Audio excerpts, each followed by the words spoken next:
So this is indeed a privilege to be the speaker of the first ever memorial lecture in Sumati Dinanath Daisarkar lecture series conducted by Shilahara Heritage Service by Dr. Sandeep Daisarkar. I feel fortunate to be talking to you all on this occasion.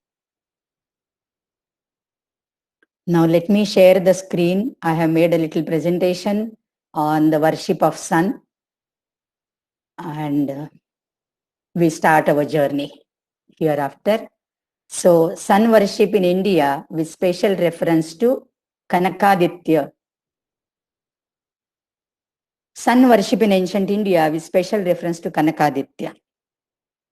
Now what do we mean by worship first of all? Worship is a English word, okay? And we normally mean that worship is, offering certain flowers, fruits, giving certain oblations in the fire, and that becomes worship.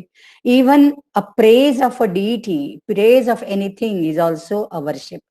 So the dictionary meaning of worship is adoring certain thing. It could be a prayer, it could be offering, performing a rite, worship by flowers, worship by words, anything which is an act of reverence and adoration is called a worship. So if we strictly stick to the sense of this worship, the dictionary meaning of it, lexical meaning of it, then the sounds in Sanskrit, it could be, uh, denoted by various terms like suktas, which are called hymns, upasanas, aradhanas, yajna, or puja. I mean, these come in a what you can say chronological historical order, right from the Rigvedic period till today's period. The ancient-most literature of the world, the Rigveda, has many suktas. I haven't put any diacritical marks because I felt it is not a research paper. So this should be for the understanding of the commoner people as well. And therefore, no diacritical marks have been used by me. Let me clarify it at the very outset. So many suktas are there for Surya, as Surya, Savita, Bhaga, Mitra, Pushan. Even Vishnu is a solar deity. Indra, to a certain extent, is also a solar deity. How? We can see further. So eulogizing the sun or praising the sun with various names and characteristics. So this is how the Vedic Suktas, Vedic seers started worshipping the sun. The natural traits of the Vedic sun, which are described in throughout the suktas, are like, he looks like a fiery ball. He's round, therefore he's a ball, but not a ball which can be touched very easily or looked at very easily at. So a fiery ball looking like an eye of Mitra and Varuna. Mitra Varuna Yoho Chakshuhu. That is how he is mentioned. Soul of heaven and earth. Surya Atma Jagataha Tastushascha. Surya is the Atma of Jagat, whatever is moving, and Tasthusha, whatever is stable. So movable and immovable, all the things, Surya is the soul. It's created by Brahman and placed in the sky. He is associated with an eye. Anything which sees, eye primarily it sees. So seeing is the primary function of an eye. But seeing is not limited just to, the rays coming from our eyes fall at the object and they return back and the object is seen scientifically. It's not only that, it is knowing a thing. So seeing is equivalent to knowledge. I think in Shankaracharya's commentary on Brahma Sutras, especially in the first Adhyaya, first Pada, Ikshatya Adhikarana, he has explained very nicely, Iksha, that is to see, is not limited or restricted only to seeing. It is widened as its connotation to knowing as well. So sun is associated not only with the eye, as a physical eye or a physical property of envisioning something, visioning something, seeing something, but to knowing, inculcating, realizing, understanding the truth behind that. And it is said, in the Upanishads, when a person dies, all his organs, they have their adhishtatri devatas, the governing deities, and the particular indriyas or the organs or the limbs, they enter at the end of the at the deha patana, deha avasana, at the death of a person, they enter back their original source. So where does the eye go? Eye doesn't go physically, but the vision, the eyesight, that capacity to see and know, that goes back to the sun. It merges back into the sun. Sun is linked with health in general. And, in a country like India, which has abundant sunlight, it's quite possible, I mean, it is yet very, very natural that the people in India would be worshipping the sun god. It would have been unlikely and an impossibility if they were not sun worshippers. So sun is linked with health in general, but particularly it is equated with the hygiene, and the cure of the skin diseases as such. So skin diseases are, spatially, particularly, they are cured by sun rays. And we have so many examples of that. We have Mayura Shataka, the Surya Shataka, Mayura Kavi, a contemporary of Banabhatta of 8th century. Atharva Veda says that, the Suryaha te tanve shantapati. Suryaha te tanve, for your body. Suryaha shantapati. Surya, sun, is brightly, I mean, he brightens your day so that you can live happily ever after. Sun is the most transparent of all the deities of the Rigveda. Many of the deities like Varuna, for example. Varuna, of course, is a solar aspect. We will see that later. But sun as the bright light, the ball of fiery ball, that is the most transparent personified form of a natural phenomenon. And every functions. Our day starts from the Suryodaya, the sunrise, and our day ends at the sunset. Especially if you go out of the city like Mumbai, in the villages if you go, the entire life cycle depends upon the sun. At the sunrise, they wake up. At the sunset, all the activities, they come to a standstill. Okay, it may be 7 o'clock as well. It won't prolong till 9 o'clock or 10 o'clock as in the city life we are used to. So all our functions, they depend upon the warmth, the heat, the power of sun. Sometimes sun shines so brightly, he is called Chandanshu or Sahasranshu. Anshu is a kirana, ray. So he shines with hundreds and thousands of his rays, and that becomes unbearable for us. It's a burning heat, and people die of that sunstroke as well. So there are the wild aspect, there is a mild aspect. In both these aspects, sun is praised right from the Vedic period. There is a Vedanga called Nirukta, and it says that Tisro Vai Devataha. There are only 3 types of deities: the terrestrial deity, the atmospheric deities, and the celestial deities. On 3 levels, Bhuhu, Bhuvaha, Swaha, the deities, they are there. And if you take the Tejas principle as such, the fire principle, the luster principle as such, that phenomenon, from Prithvi, Ap, Tej, Vayu, Akash, that Teja principle, it is seen in 3 forms of deities. On the terrain, on this Bhuloka, it is seen as Agni. On the Bhuvarloka, the atmospheric region, it is seen as the lightning, which is called Apam Napat as well. We'll see it later. And in the heavenly abode, in the celestial, on the celestial level, it is the Surya. So these are the 3 aspects in which sun is encountered by every human being. Sun is basically the Kala Purusha, the day and the night. That is the smallest, the thing, day and the night. And then it gives rise to the week, then the fortnight and the month and the year and whatnot. So he is the Kala Purusha, he is the time maker. How can you etymologize Surya, the word? Suryaha saraterva suvaterva suvati karmani lokam prerayati iti Suryaha savitava. Surya is from root su or from root sru. Sru is to move. So his saratehe, he is seen traversing the vault of the sky, and therefore saratehe. And suvatehe, su, in the word prasuti, you have the same root. So suvati karmani lokam prerayati, that is to impel, to motivate people, lokam, people, for what? For their daily activities. So sun is the inspirer, he is the stimulator and the motivator. He is sarvasya prasavita utpadayita cha. He impels everybody, he motivates everybody, and he creates in a way everybody. Without sunlight, creation is impossible. Without heat, in fact, creation is impossible. As in the Brahmanical literature, it is said, Agni Shomatmakam Vai Jagat. The entire universe is comprised of heat and moisture. You take out one of the aspect, there won't be any creation. You can see it in the slightest and the very, what you can say, practical example in every household.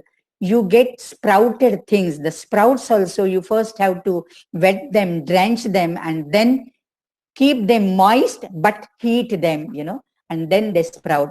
So heat and moisture are basically the two elements, and they are connected later on with the Stri and the Purusha. So every creation starts from that. Tat savitur varenyam bhargo devasya dhimahi dhiyo yo nah prachodayat.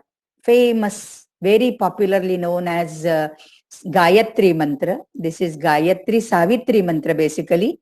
This is Savita's mantra composed in the Gayatri Chanda. So that greatest Bharga, the luster of the shining God, Savita, we are praising upon, we are contemplating upon. Why? Dhiyo yo naha prachodaya, so that he will impale, he will give an impetus to our intellect. Surya is called Aditya. There are so many etymologies. Basically, Aditehe Putraha, he is the son of, and there are Dvadasha Adityas. So, Adatte Rasan, the functional aspect of Surya, Rasan Adatte, he evaporates all the liquids, all the watery portion from the surface of the earth, be it from rivers, be it from lakes and ponds or oceans, and that vaporizes. He vaporizes the water element. These water vapors, they get connected with the dust particles. They are carried by the wind.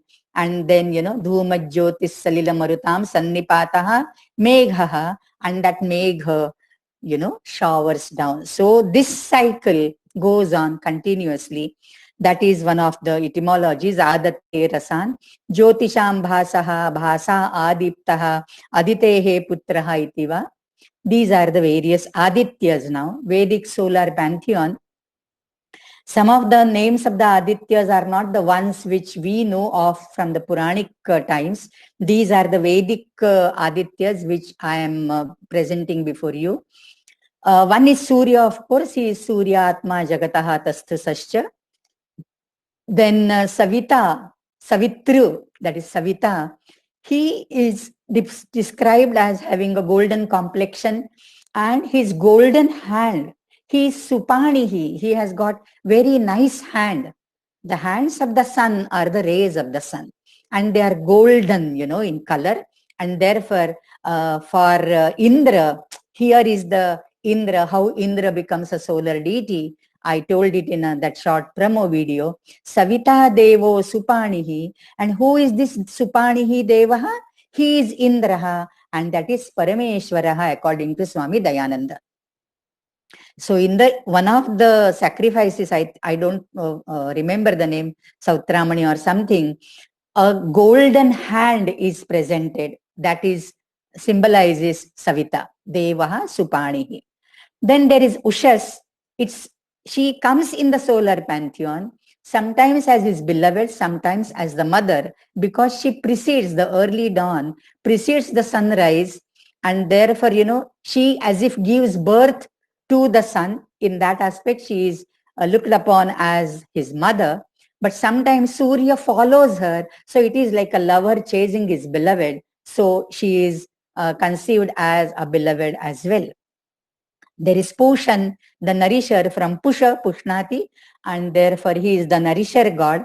And he, especially in the Vedic pantheon, he is he is someone who is related and associated with the cattle folk, and he is the one who finds the lost cattle. He is somewhat like an old man, like in Marathi we call it Dhangar, कांबळ खांद्यावर टाकून चाललेला आहे, हातात काठी, घुंगरांची काठी घेऊन. Like that I feel Pushan is, because he tells you, where exactly the lost cattle you can find. So he's an old person, like, so he is Pushan.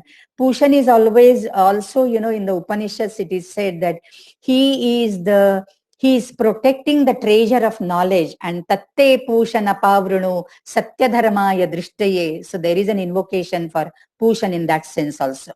There is Mitra. There is only one sukta in the entire Rigvedic pantheon for Mitra. It's a very friendly aspect, like a Mitra, like your friend. He's a close associate of Varuna. Normally, Mitra Varuna or Mitra Varuno come as a dual divinity. In the Rigveda, there are numerous suktas in the praise of them. And this Mitra is like, a cognate with the Avestan Mitra as well. Then Vishnu, the wide strider, the all-pervading, because Trivikrama, Urugaya, these are some of his very distinguishing epithets. They distinguish from Savita, Surya, Mitra, and others. Only Vishnu is Trivikrama, the three wide strides he took. Later on, these three wide strides were equated with the 3 steps which Vamana, in the Vamana avatar, Vishnu asked from Bali, and then he pushed it into Patala Loka. But basically in the Rigveda, he is the wide strider, the all-pervading Vishnu Kasmad Praveshanat. So he is basically the midday sun, or the 3 phases of the sun, the rising sun, the midday sun, and the setting sun. So these are the 3 strides of the Vishnu God. Then there is Aditya. Adityaha Danunaspati. Danunaha Pati. Pati is the Lord, the overruler. He rules over whom? Danunaha, the donors, one who give in charity. So Adityaha, they are the lords of the donor people. There is Tvashta. Tvashta is apparently the father-in-law of Sun, because Sun has married his daughter called Saranyu. There is a sukta of Saranyu in the 10th mandala of the Rigveda. So Tvashta happens to be Sun's father-in-law, and he is the one who minimized, paired off some of the lustrous portion of the sun, and then Sun got injured in that. And that is why, the sun Vigraha, whenever there is an idol, in the Vigraha, the feet and the toes of the sun deity are not shown, and they are always covered with high boots, gum boots like things. We'll see that in the later when we come to the sun temples. Then there is Varuna, wild aspect of all covering some sun. Varunaha from Vrunotehe Achadanat. It could be the all-covering solar light as such. And he is the overruler. He is the Sarvabhauma Raja. He is the Sarvabhauma, Samrat he is called. And he has Pastyasua. He has his golden Simhasana throne, in the midst of the Antariksha. That is his description in the Rigveda. Sun is also called Keshi. The Kesha, the hair of the sun, are his multiple rays. So he's Keshi, having multiple rays in the form of the hair. He is Apam Napat, or the lightning, that exactly what I was referring to in the atmospheric fire. He is Apam Napat. Literally, Apam Napat would mean the grandson of waters. Napat, Napta, Natu in Marathi, okay? Natu, Pantu, etc. So Napat is Napta, Naptru, okay? So how he is grandson of waters? Waters produce vanaspatis, and the friction of vanaspatis produce fire. So the vanaspatis become the children of water, and lightning, this fire becomes the child of the friction of the vanaspatis, and therefore the fire is called as the grandson of waters. That is one derivation. Sayanacharya gives in the Apam Napat Sukta of the Gritsamada Mandala, second Sukta, 233, 235. And another very interesting etymology he gives is Apam Na and Pat. Na and Pat could be two different words. Na is a negative particle, okay? And Pat is from a root pa, to protect. One who does not protect. What? Waters. One who does not protect waters, that means one who evaporates water, right? Sukha deta hai pani ko, shoshayati jalan iti apam napat. He shoshayati, he sucks that water and water is no more there. And therefore, no path, he is not a protector of water. In the company of fire, water won't be there. Water will get evaporated, will get destroyed. That is the meaning. Then Ansha and Bhaga, these are another other names. These are sons of Aditi. Ansha is from Ashtamatraha, Sharire Pravishhtamatraha. Maybe the Vaishwanara, our own Jatharagni, is Ansha. Ansha also means a part. So Jatharagni is a part and parcel of that cosmic fire, which is the fire which burns in our body, which is a gastric fire, we say. And then Bhaga is Kalyanakaraka. Bhajyate Sevarthibhihi. And when is Bhaga's time? It is Prag Utsarpanat, before the sun rises. All these are solar aspects. Yama Yami, the twins, are born from Surya, from Saranyu or Saudnya. Then there is Tapati and Shani, again born from Surya and from his other wife, Chaya. Chaya Martanda Sambhutam Tam Namami Shanaishwaram.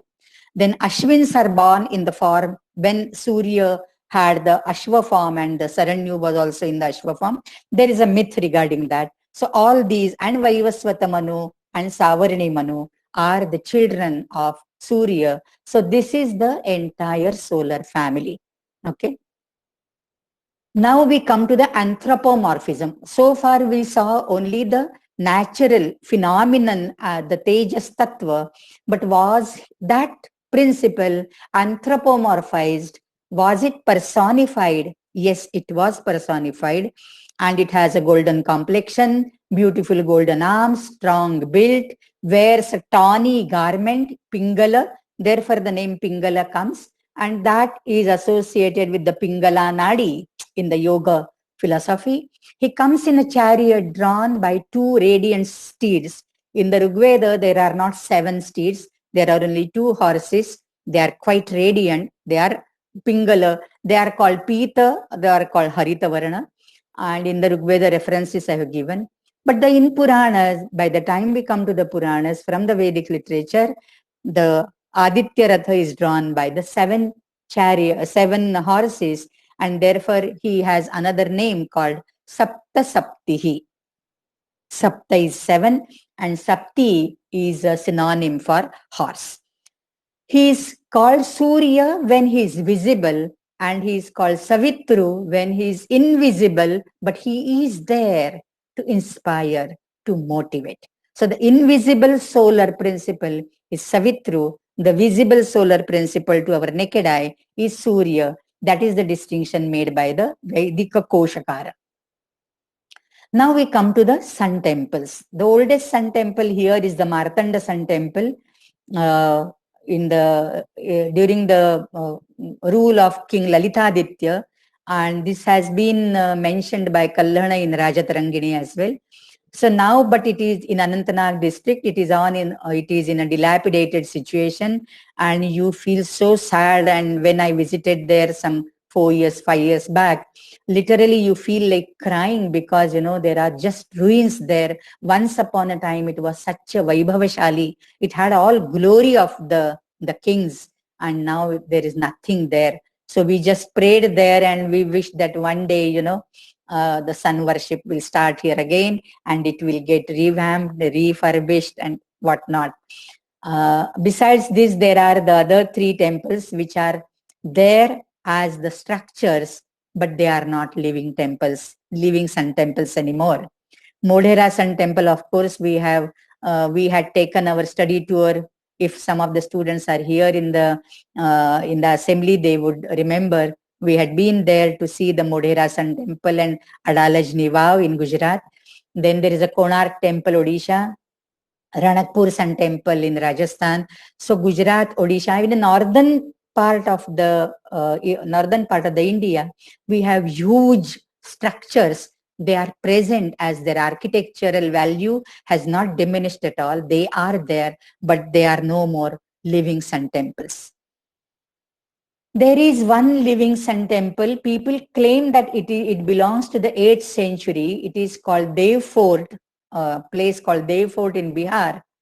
And this idol has high boots. I mean, you will not be able to see it perhaps in the picture. The boots are till here. Because this is a black stone image, you can't really identify and, separate the feet, the boot, and his knee. This is the knee portion, but then you can't really separate that. And it is surrounded by the 12 Adityas all over here, the aura. It has 12 Adityas and it has high boots. And the importance is it is associated with Chhat Puja in Bihar. You all know Chhat Puja is worshipped, near the water reservoir. So maybe in Mumbai, they go to Chowpatty, Juhu Beach, or in Borivali, they used to come to the Daisar River in National Park, and do that puja. And it is associated with Samba's story. This temple apparently is associated with Samba's story. Samba is born of, is Krishna's son.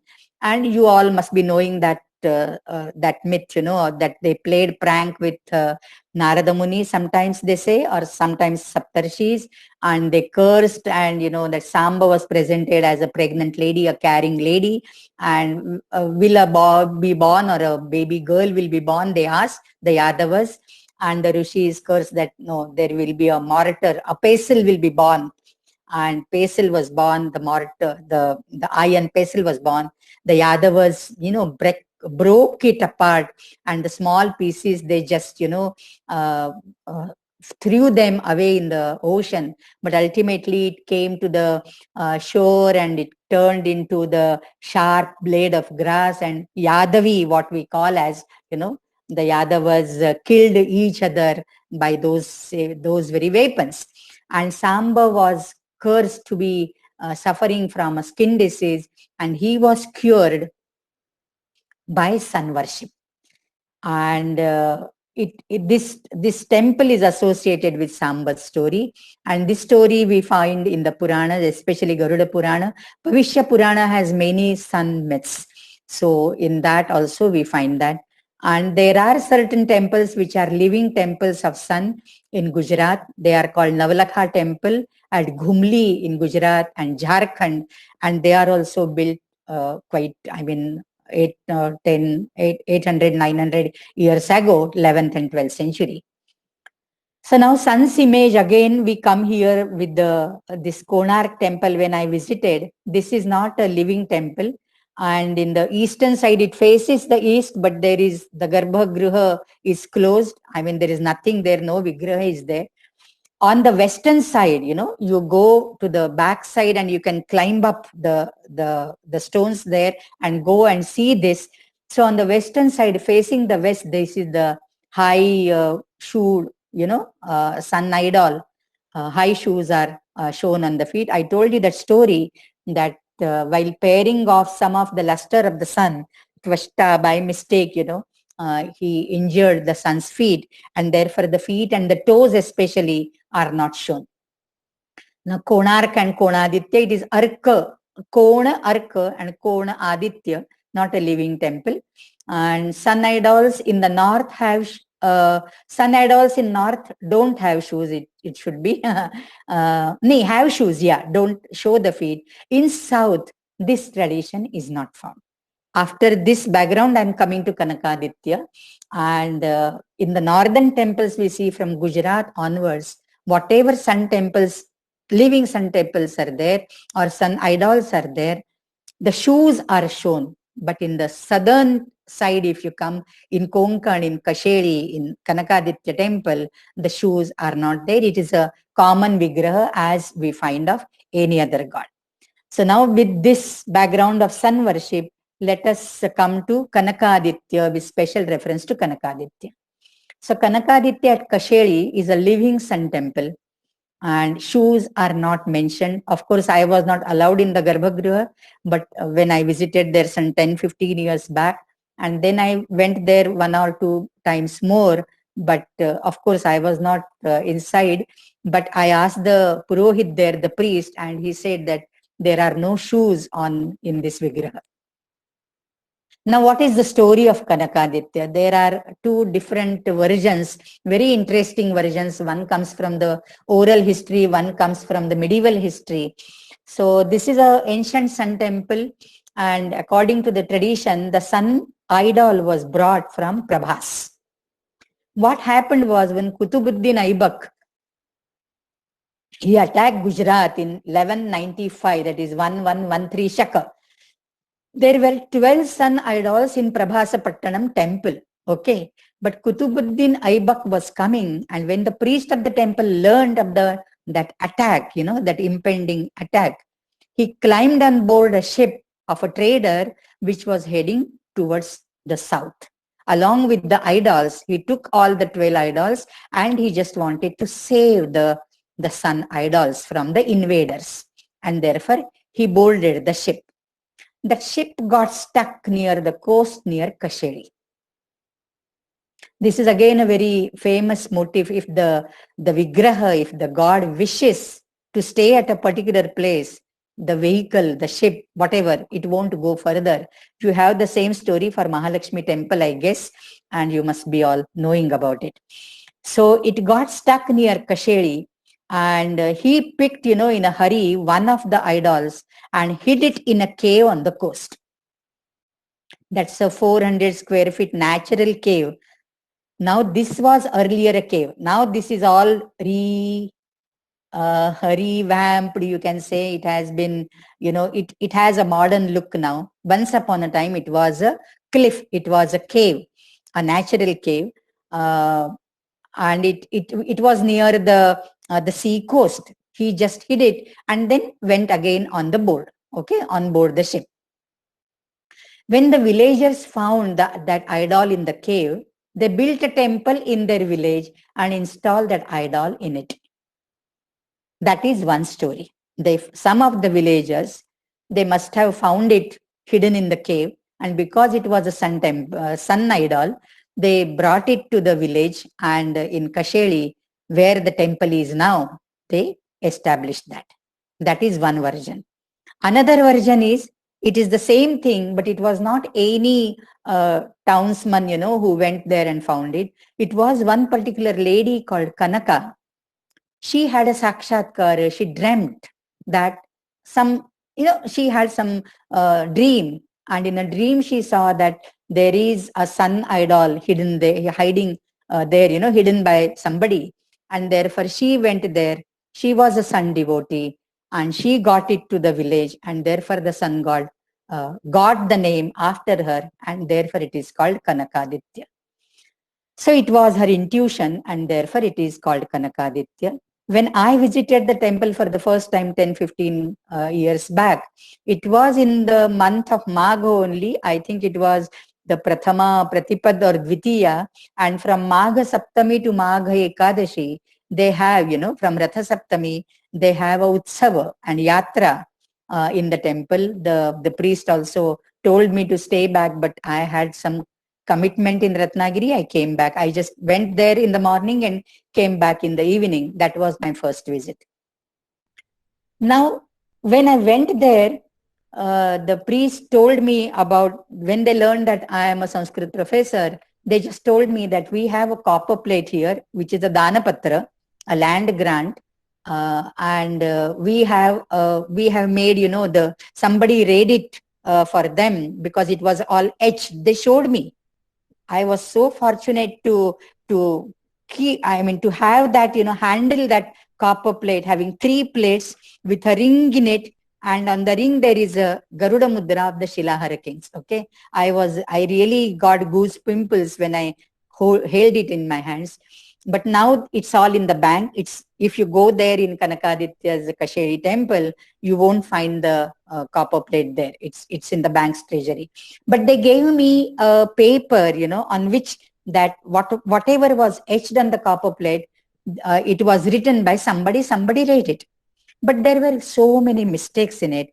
Perhaps somebody did it in a hurry. Somebody did it without proper knowledge of Sanskrit and all that. And therefore, I offered my services that I can correct it if you want, And that day, of course, it was not possible. But then they took my address and they came to my Borivali house, one Purohit called Savre, Prakash Bhai Savre. He came to my house and he stayed, till 11 o'clock at night. And I did that correction and all that. So I feel so proud that there is some squirrel's contribution from my side to at least correct and rectify certain mistakes in a historical evidence like this Tamrapata of Kanakaditya. And this Tamrapata, the thing I found later in Prachin Marathi Koriv Lake, which is preserved in Bharat Itihas Samshodhan Mandal periodical, Marathi Samshodhan Patrika in Pune. So some little reconstruction of the text, etc., was done by me. Now this copper plate, as I told you, 3 plates joined with a copper ring with Garuda Mudra. This is a Danapatra, as I told you. It was given by King Bhoja II of Shilahara dynasty. And I feel so fortunate to talk about Shilahara dynasty in the Shilahara Heritage Service lecture, and the first ever lecture. I really feel so fortunate. And that Danapatra said that it will feed, that Dana, whatever is donation is made, that would be enough, sufficient to feed 12 Brahmanas from Kasheli near Attavira in Konkan region.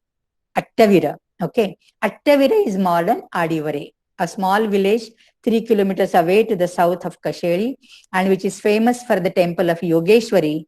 The original Yogeshwari, we say, is in at Ambezogai, but for Konkanastha Brahmins, this is their Kuladevata, and Yogeshwari has taken another form there, and she stays in Adivare.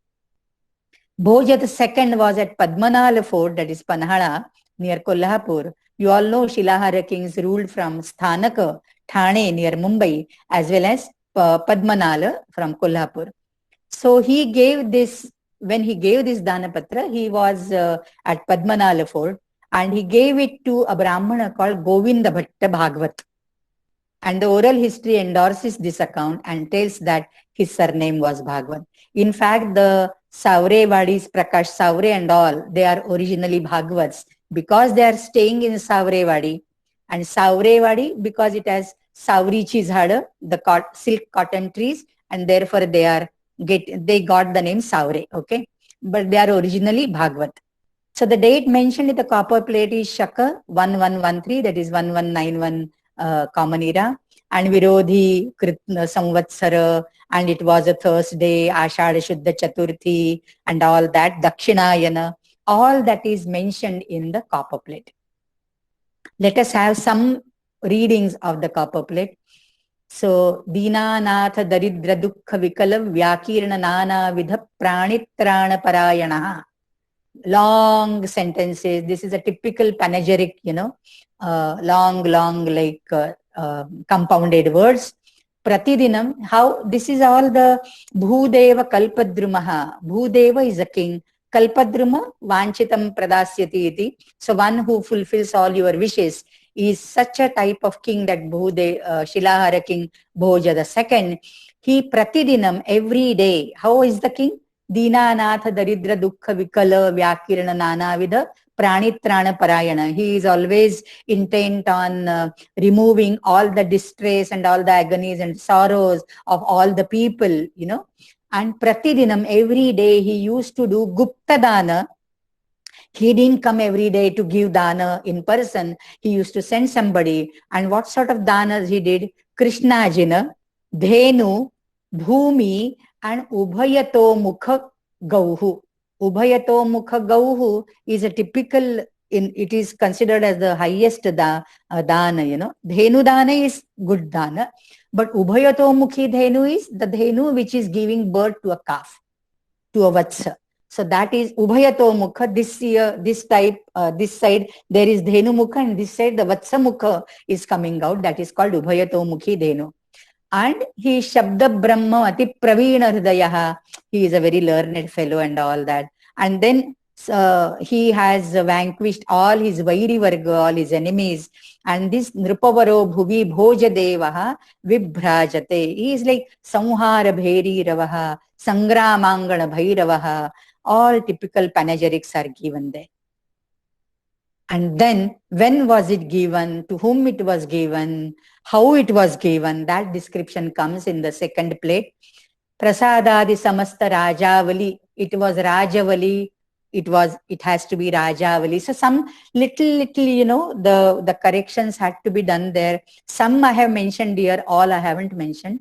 Then Virajita Shriman Maha Mandaleshwara, Shri Bhojadevaha, Padmanala Durge, Sukha Sankatha Vinodena, Rajyam Kurvanaha. So this Bhojadeva, he is ruling Shakavarsheshu, in the Shaka, Trayodasha, 13, Trayodasha 13, Shatadhika, 113, Sahasreshu, so 1113. We saw the date, in the earlier few slides.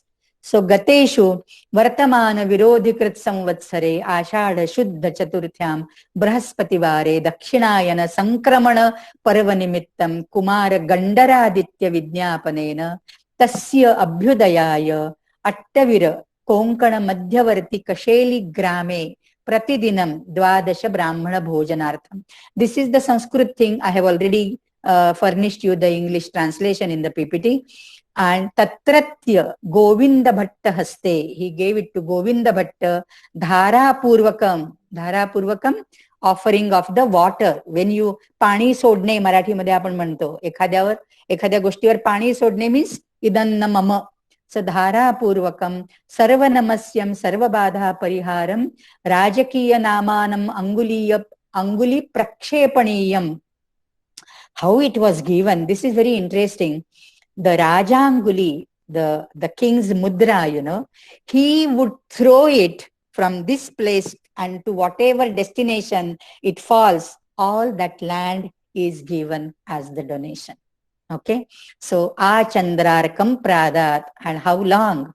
Yavat Chandra Divakaro, Achandrarakam Pradat. So this is very interesting. And even I had, I come from a Karnataka family in Abhigeri, and the field which my grandfathers and their grandfathers had, I heard a story that this was gifted, because they were Jyotishis and they did some good Jyotisha thing for that ruler there. And that ruler just threw away, threw his mudrika, and that all the land is yours. Like that we got that land. That was the story used to be told by my grandfather. Then there are topographical details given in the Tamrapata, and which can be tallied from the present geographical territorial boundaries as well as from the oral history. In the plate 3, there is this geographical boundary given, Tasya Gramasya Sima, Tasya Nama Kasheyi Gramasya Sima. To the east, Purvasyam Dishi, Kurala Nama Nadi. There is a Nadi called Kurala. Dakshinasyam, it could be Dakshinasyam Dishi, Sandura Nama Shushkasrotaha. There is a Shushkasrota which is called Parha in the colloquial language, and it flows only when it rains. Otherwise, it is Shushka. So it is Sanduranama Shushkasrotaha. To the west, Saritpatihi, of course, to the Konkan, the entire Konkan Patti. To the west, it is the ocean. Uttarasyam Dishi, Kekhandika Kshudrasrotaha. There is a Kshudra, very tiny, like stream, called Kekhandika. And Ambe Varika Sthita, Pugi Vruksha Samoha Pariyantam Sima. And what is the boundary of this land? Till that place where there is, Ambe Varika is the name of the place, where there is a grove of supari trees. The Arkanat trees, Pugi Vruksha, supari. Even now, in the villages, if you go, how the boundaries are measured, त्या आंब्यापर्यंत माझी जागा आहे, त्या फणसापर्यंत माझी जागा आहे, like that. So Pugi Vriksha Samuha Paryantam Seema. So when I inquired with the local people, the history tells you this. This is a historical document. You have to justify it. How oral history plays a very important part in knowing our ancestors' history and their deeds. So the information I got was, it was very tallying to the great extent. I was told to the east there is a Purnagad Creek and a small river called Buchkundi. Here it is Kurala Namanadi. The names might have changed. It is Buchkundi, not a river called Kurala. To the south of Kashali, there is a stream, okay, Dakshanasyam Dishi, and it is called Parya. And there is a habitat called Savrewadi because of the abundance of silk cotton trees, Shevri in Marathi. And ocean being on the western direction is justified. And in the north, there is another stream, but not in the name of Kekhandika. It is named as, it is Kekhandi and Vayangud. There is another name for that. It is called Vayangud. And as far as the boundary of the village till a cluster of betel nut trees is concerned, it was learned that there is a habitat called Ambe Varika Wadi. There are so many wadis, So there is a wadi near Kasheli that abounds in these betel nut trees. And the region, in the region of Konkan, it is quite customary even today to refer to the boundaries in the names of the mango tree or this tree or that tree. And this Prakash Saure, the manager, originally Bhagwat, known as Saure, I told you, because he's a resident of Saurewadi, and Bhaskar Bhagwat, the trustee of Kanakaditya temple, they said that they belong to the same lineage of Govind Bhatt Bhagwat, the first recipient of this land grant. So what an exciting thing for them it could have been, right?